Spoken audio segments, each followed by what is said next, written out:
Mister CEO की daring wife episode 11।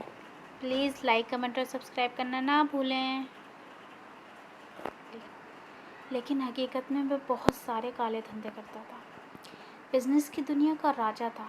जो भी बिजनेस डील या कॉन्ट्रैक्ट वह साइन करता उसे कामयाब बनाकर ही दम लेता। बिजनेस में उसके प्रेडिक्शन बहुत ज़्यादा चौंका देने वाले थे। मैं आशा करती हूँ तुम उसे बता दोगी। मैं बिना फाइट किए हार नहीं मानूंगी। रिया ने अपनी अलमारी के पीछे छिपे हुए कमरे में कदम रखते हुए कहा। ये कमरा बुलेट प्रूफ था, जिसमें हज़ारों तरह के हथियार रखे थे।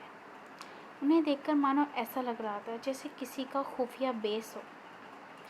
मीरा को उसकी आवाज़ सुनकर गर्व हुआ। That's my girl.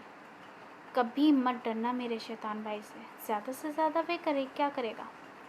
मीरा ने सोचा, हालांकि मैंने उनको तुम्हारा एड्रेस नहीं दिया है, मगर उनका वे आइस किंग सेक्रेटरी जल्दी ही ढूंढ लेगा। मीरा ने रिया को चेतावनी देते हुए कहा, फिक्र मत करो, ज़्यादा से ज़्यादा वे क्या करेगा, उस पर पैसे फेंकने के लिए मार डालेगा, यही ना। रिया ने मजाक में अपनी छोटी और सबसे आसानी से यूज़ होने वाली बंदूक को उठाते हुए कहा। उसके पास दुनिया के सबसे लेटेस्ट कलेक्शन थे। तुम्हें कुछ भी नहीं पता, क्योंकि उसका भाई किसी को भी मारने के बाद उसे एक्सीडेंट बनाने में देर नहीं लगाता, वे सारे सबूत मिटा देता। यार अच्छा होगा अगर तुम ऐसी बातें मजाक में ना कहो तो। इसकी बातों से रिया को लगा कि मामला सीरियस है। क्या उसके ऊपर पैसे फेंकने के लिए वाकई में वो उसे मार डालेगा। हाउ पिटी। ज़्यादा मत सोचो। मीरा ने उसको शांत करने की कोशिश की। मीरा ने कुछ और देर बात करने के बाद रिया की कॉल काट दी। उसने इस बात के बारे में ज़्यादा नहीं सोचा। अपना टीवी ऑन करके वे सोफे पर बैठ गई। जैसे ही वे बैठी, उसने सुना न्यूज़ पर वर्षा के हॉस्पिटल में दाखिल होने के बारे में बात कर रहे थे। उसने फ़ौरन वो चैनल चेंज कर दिया। कुछ इंटरेस्टिंग ना आता देखकर उसने टीवी बंद कर दिया। वे अर्नब राठौर के बारे में सोचने लगी। लोग उस शख्स को बेरहम कहते थे, क्योंकि वे किसी को भी मारने में देर नहीं करता था। वे पुरानी से पुरानी विरासत को पल भर में ख़त्म कर सकता था। उसके पास पैसा और पावर दोनों थी। अंडरवर्ल्ड उसके एक इशारे पर काम करता था। उसके कनेक्शन बहुत ख़तरनाक थे। मीरा की वार्निंग के बाद रिया ने खुद को तैयार कर लिया था। उसने सोचा कि ज़्यादा से ज़्यादा वे क्या करेगा। उस पर जानलेवा हमला कराएगा या फिर खन्ना इंडस्ट्रीज़ के शेयर को गिराने की कोशिश करेगा, या शायद उसको किडनैप ही करवा ले। लेकिन करोड़ों सालों में भी रिया ने ये नहीं सोचा था वे उसे गिफ्ट भेजेगा। रिया सोफे पर बैठी सोच रही थी जब उसके अपार्टमेंट की डोरबेल बजी। उसने थोड़ा डरते हुए इंटरकॉम में देखा। वहाँ एक डिलीवरी बॉय खड़ा था। रिया को डिलीवरी देखकर वहाँ से चला गया। रिया अपने सामने कॉफ़ी टेबल पर रखे बॉक्स को देखकर सोचने लगी, क्या इसमें बॉम्ब है। मगर जब रिया ने खोला तो उसका दिल धक से रुक गया। इस बॉक्स में किसी ख़तरनाक बम की बजाय एक वेलवेट का ब्लैक पर्स था, जो बहुत ही फेमस CH ब्रांड का था, जिसकी कीमत लगभग करोड़ों में थी।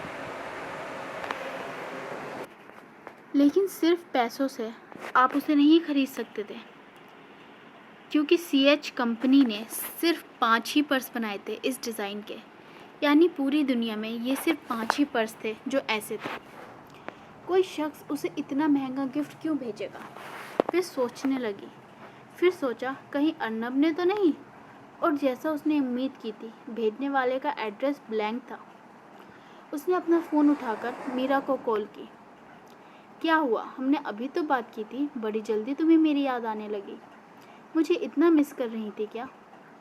अपनी फ्रेंड के साथ फ्लर्ट करते हुए मीरा ने कहा। तुम्हारा भाई पागल है। रिया ने उसकी बात को इग्नोर करते हुए उससे डायरेक्टली पूछा, क्यों। मीरा को उसके इस अचानक सवाल पर हैरत हुई। उसने मुझे platinum edition CH purse gift किया है। रिया ने अपने बालों में हाथ फेरते हुए गुस्से से कहा, रुको, ये कैसे हो सकता है। उन्होंने ये तुम्हें क्यों गिफ्ट किया। मैं उनसे पिछले महीने से मिन्नतें कर रही हूँ इस पर्स को पाने के लिए। मीरा ने गुस्से से अपना हाथ टेबल पर जोर से मारा। क्या मैं सच में उनकी सगी बहन हूँ। मीरा ने अपने भाई से मिन्नतें की थी, क्योंकि उसे पता था कि वह उतनी जान पहचान की वजह से वह आसानी से ये उसके लिए ख़रीद सकता था। लेकिन पिछले महीने से वे उसे साफ इनकार कर रहे थे। उन्होंने कहा कि वे पहले से ही काफ़ी बिगड़ चुकी थी। मीरा, सच बताओ, तुम्हारे भाई ने गलत दवाई तो नहीं ले ली? मुझे लगा बॉक्स में कोई बॉम्ब या डरावनी चीज़ होगी, ना कि ये डैम पर्स। रिया ने कॉफ़ी टेबल पर रखे पर्स को घूरते हुए कहा। सूरज की रोशनी की वजह से उस पर्स पर लगे हुए हीरे चमक रहे थे। वे बहुत ही खूबसूरत लग रहा था। वेलवेट पर सफ़ेद हीरे एक खूबसूरत डिज़ाइन के साथ। कोई भी लड़की उसे लेने के लिए कुछ भी कर जाती, मगर रिया इसे एक्सेप्ट नहीं करने वाली थी। उसने क्या समझकर उसे ये भेजा था? मुझे सिर्फ उसके मुंह से माफ़ी सुननी थी, ना कि ये करोड़ों का पर्स चाहिए। मुझे नहीं पता उसने तुम्हें पर्स क्यों भेजा है, लेकिन सच बताओ तो मैं उम्मीद कर रही थी कि अगली बार जब तुम कॉल करोगी तो तुम किसी हॉस्पिटल में एडमिट होगी। मीरा ने आह भरते हुए कहा, मानो वे अपने दोस्त के हॉस्पिटल ना पहुंचने पर अफसोस मना रही हो। मुझे खुशी हुई ये जानकर, हम दोनों एक जैसा सोचते हैं। मैंने सोचा था वह मुझे किडनैप करके बीच समुद्र में मछलियों को खिला देगा। रिया ने हंसते हुए उसके साथ मजाक किया।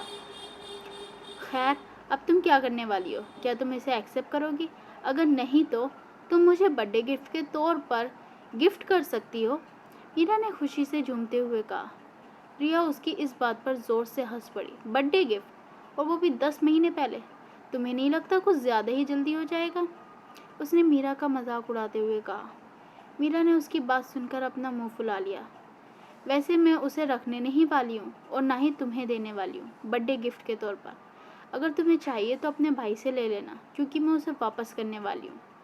अपने प्लान के बारे में सोचकर रिया की आंखें चमक उठी। वापस करोगी? मगर कैसे? मीरा ने उत्सुकता से पूछा। अर्नब राठौर से मिलने के लिए कम से कम 10 महीने तक वेट करना पड़ता था। उसका शेड्यूल बहुत ही ज़्यादा बिजी और टाइट था, और उसकी मर्ज़ी के बिना कोई भी उससे नहीं मिल सकता था। मैं सोच रही थी। इससे पहले कि रिया अपनी बात पूरी करती, मीरा ने उसे टोक दिया। मुझे मेरे मैनेजर की कॉल आ रही है, थोड़ी इम्पोर्टेंट है, तो मैं तुमसे बाद में बात करती हूँ। सॉरी यार। मीरा ने उससे माफ़ी मांगते हुए कहा। कोई बात नहीं, बाय। रिया ने कॉल काट दी। कॉल काटने के बाद रिया ने अपने पुराने जानने वाले को कॉल मिला दी। उसकी आंखें शरारत से भरी थी। अपने ब्रिलियंट प्लान के बारे में सोचकर रिया के चेहरे पर हंसी बहुत ही ज़्यादा नटखट और खूबसूरत लग रही थी। Bye bye friends.